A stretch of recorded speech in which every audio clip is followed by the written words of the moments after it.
अकिञ्चिनार्तिमार्जनं चिरन्तनोक्ति भाजनं पुरारिपूर्वनन्दनं सुरारिगर्वचर्वणं प्रपञ्चनाशभीषणं धनञ्जयादिभूषणं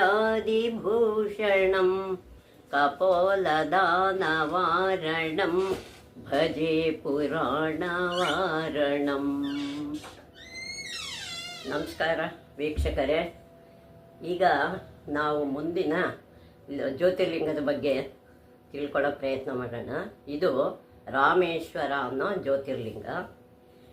ಈ ಪವಿತ್ರ ಕ್ಷೇತ್ರವು ರಾಮಾಯಣದಷ್ಟೇ ಪ್ರಾಚೀನ. ರಾಮಾಯಣದ ಎಷ್ಟು ಪ್ರಾಚೀನವೋ ಅಷ್ಟೇ ಈ ರಾಮೇಶ್ವರ ಲಿಂಗ ಕೂಡ.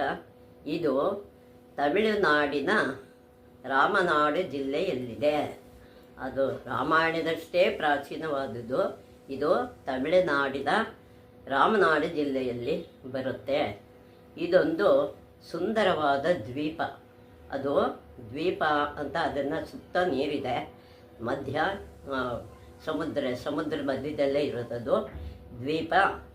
ರಾಮನಾಡಿನಿಂದ ರಾಮೇಶ್ವರಕ್ಕೆ ಸೇತುವೆ ಇದೆ. ರಾಮನಾಡಿನಿಂದ ಸೇತುವೆ ಎಲ್ಲಿವರೆಗೆ ಅಂದರೆ, ಇದು ಈ ಸೇತುವೆ ಇಲ್ಲಪ್ಪ, ರಾಮೇಶ್ವರಕ್ಕೆ ಸೇತುವೆ ಇದೆ. ರಾಮನಾಡಿನಿಂದ ರಾಮೇಶ್ವರಕ್ಕೆ ಸೇತುವೆ ಕಟ್ಟಿದ್ದಾರೆ.